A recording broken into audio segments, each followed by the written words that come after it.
Halo Sobat Dirgantara, apa kabar semuanya? Pada video kali ini akan memberikan banyak pengetahuan buat Sobat Dirgantara tentang multimoda, freight forwarding, perusahaan ekspor-impor, serta prosedur-prosedur impor dan ekspor barang. Apa itu multimoda? Multimoda adalah cara mengangkut barang dengan menggunakan sedikitnya dua moda transportasi yang berbeda berdasarkan satu dokumen perjanjian angkutan multimoda. Dokumen atau barang tersebut akan diangkut dari suatu negara ke negara lain di mana barang akan diserahkan. Jenis-jenis moda transportasi.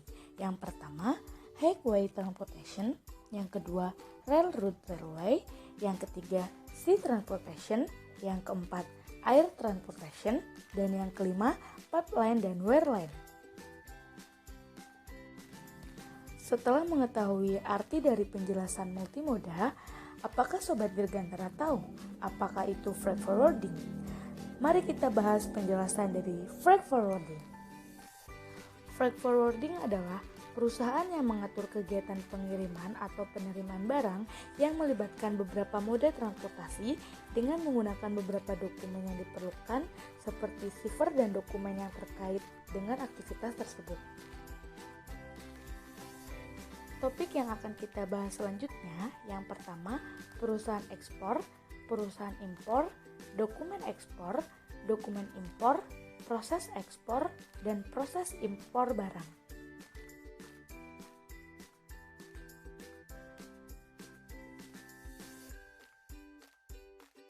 Perusahaan eksportir.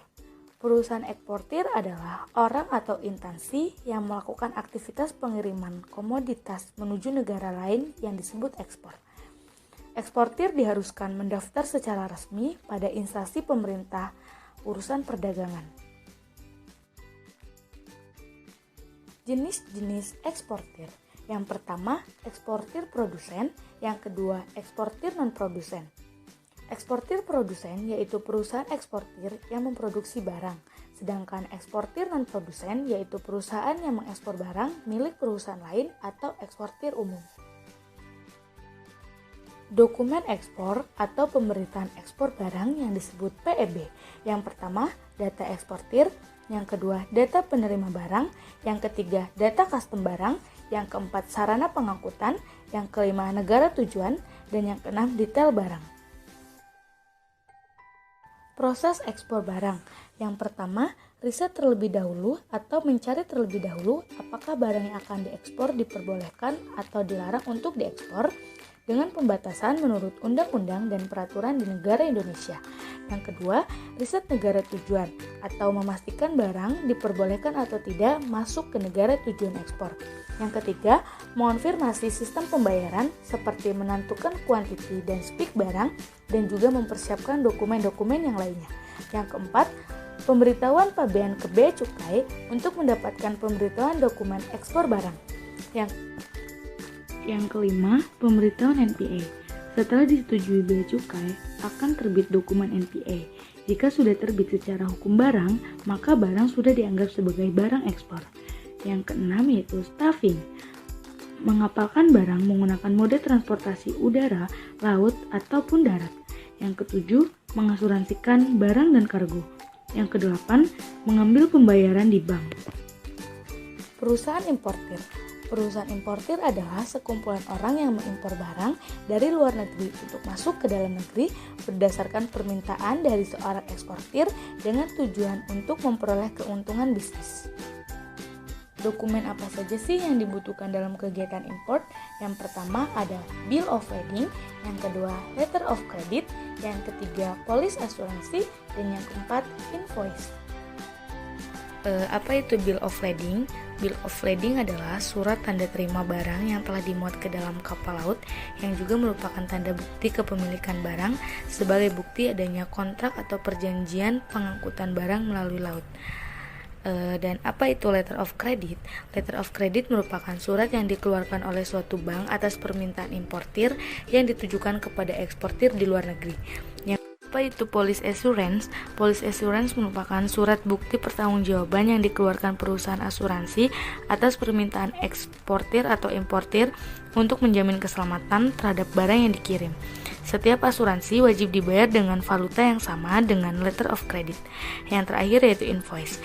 Invoice merupakan dokumen penting yang dipakai dalam proses perdagangan. Dalam invoice akan dapat diketahui data-data tentang berapa jumlah wesel yang dapat ditarik, jumlah penutupan asuransi, dan penyelesaian urusan bea dan masuk. Selanjutnya, dokumen penunjang kegiatan impor. Yang pertama, ada packing list. Kemudian kedua, Certificate of Origin. Ketiga, Bill of Exchange. Keempat, Certificate of Quality. Baik Sobat Dirgantara, topik yang terakhir kita akan membahas tentang proses dan prosedur impor dan juga dokumen-dokumen impor. Pertama, eksportir yang mencari partner luar negeri untuk membicarakan detail tentang menentukan harga barang dan juga memastikan kualitas barang. Kesepakatan harus dituangkan secara tertulis dalam kontrak penjualan atau sales contract. Kedua, importir harus mendatangi bank devisa atau isaing bank karena peran isaing bank sangat penting bagi pihak negotiating bank. Bank devisa melakukan pembayaran devisa kepada negotiating bank. Ketiga, importir akan mendapatkan dokumen barang impor.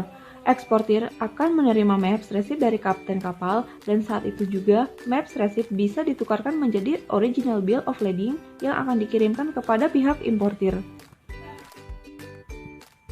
Keempat, importir menghubungi perusahaan shipping agent. Setelah menerima berkas dokumen itu, importir harus segera menghubungi perusahaan pelayaran untuk mendapatkan kepastian tibanya kapal atau ETA, untuk mendapatkan di dermaga mana kapal tersebut akan bersandar dan gudang nomor berapa. Kelima, importir membuat PIB dan kewajiban kepabeanan. Importir membuat PIB dan melaporkan surat PIB yang meliputi yang pertama, volume barang, kedua ukuran barang, ketiga jenis barang, dan keempat harga barang persatuan. Selanjutnya, problem-problem solving dalam kegiatan impor. Negara Indonesia melakukan kegiatan impor untuk memenuhi kebutuhan bahan baku maupun produk dan jasa lainnya yang tidak tersedia di dalam negeri. Yang terakhir, problem dalam kegiatan impor. Yang pertama, ada proses custom clearance yang rumit. Kemudian yang kedua, status pengiriman yang tidak jelas. Halo Sobat Dirgantara, sekian penjelasan multimoda, freight forwarding, perusahaan ekspor impor dari kami. See you next video. Thank you for watching. Bye bye.